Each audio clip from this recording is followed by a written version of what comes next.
Hai, nama saya Lutfi Fraser. Jadi hari ini saya akan membentangkan hasil tugasan saya yang bertajuk Teori Behaviorism yang telah kami pelajari dalam psikologi pendidikan. Sebelum saya meneruskan pembentangan ini, saya akan menjelaskan dua objektif pembelajaran yang akan kita ketahui hari ini, yaitu yang pertama adalah konsep, di mana saya akan menjelaskan konsep teori behaviorism dalam pengajaran dan pembelajaran. Manakala yang kedua pula, yaitu kepentingan teori ini. Kita akan membincangkan kepentingan teori behaviorism dalam pengajaran dan pembelajaran. Seterusnya, ini adalah pengenalan bagi teori behaviorism. Pertama, behaviorism ini merupakan perubahan tingkah laku yang didasari dengan prinsip stimulus dan respon. Teori ini juga sangat mengutamakan tentang kemahiran mengenai fizikal.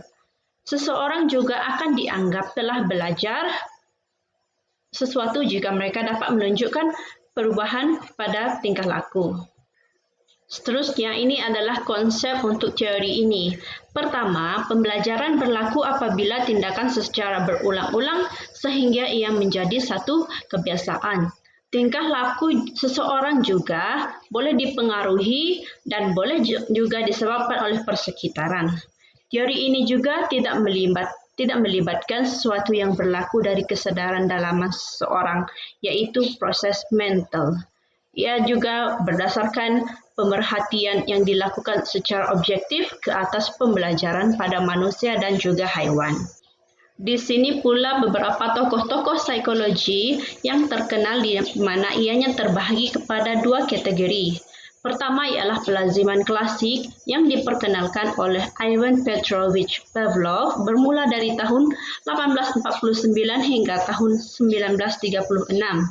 John Brodus Watson pula memulai karya beliau dari tahun 1878 hingga 1958. Kemudian tokoh bagi pelaziman operan pula diperkenalkan oleh Edward Lee Thorndike dari tahun 1874 hingga tahun 1949.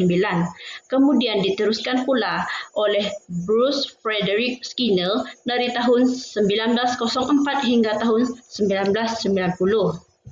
Seterusnya adalah cara mengaplikasikan teori Pavlov. Beliau menyatakan bahawa pembelajaran berlaku kerana terdapat kaitan antara rangsangan dan gerak balas.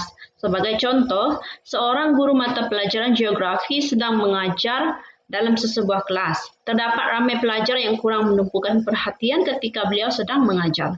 Guru tersebut akan mengambil suatu tindakan supaya pelajar dapat memberikan perhatian sepenuhnya terhadap subjek yang diajarkan oleh beliau. Teori Pavlov ini penting untuk membentuk rutin belajar yang positif kepada pelajar.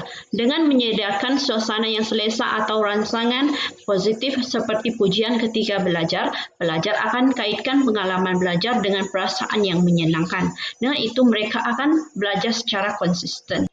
Cara mengaplikasikan teori Watson pula, beliau menyatakan guru dapat mempengaruhi pengalaman pembelajaran pelajar dengan menentukan rangsangan yang akan didedahkan kepada pelajar dan jenis respon yang dihasilkan. Contohnya, seorang guru yang sering berhadapan dengan masalah dalam subjek sejarah, terdapat beberapa pelajar yang kurang menguasai tajuk yang diajarkan, maka guru mewujudkan satu rangsangan berbentuk peneguhan yang positif. Jadi guru memberikan latihan tambahan untuk meningkatkan kemahiran pelajar tersebut. Teori Watson penting dalam pengaruh persekitaran dalam pembentukan tingkah laku. Dalam pengajaran, guru dapat menciptakan persekitaran yang positif dan kondusif yang menggalakkan tingkah laku yang diingini seperti saling bekerjasama, saling menghormati dan kerajinan untuk belajar.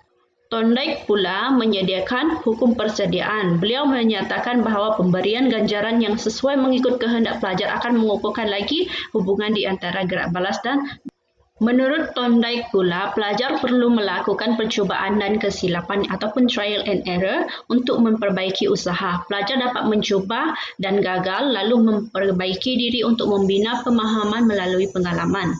Skinner pula menyatakan sesuatu kemahiran yang baru dipelajari hendaklah diberikan peneguhan secara berterusan dan diikuti secara berkala supaya kemahiran tersebut dapat diperkukuhkan. Contohnya, guru memberikan latihan atau membuat ujian kepada pelajar selepas mengulang kaji topik tersebut. Teori Skinner ini penting untuk menggalakkan disiplin diri pelajar di mana mereka akan tahu akibat daripada tingkah laku dan mereka dapat bertanggungjawab atas tingkah laku mereka.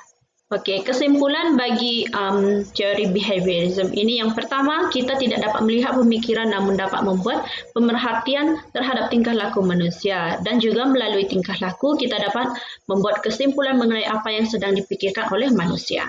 Sekian, terima kasih.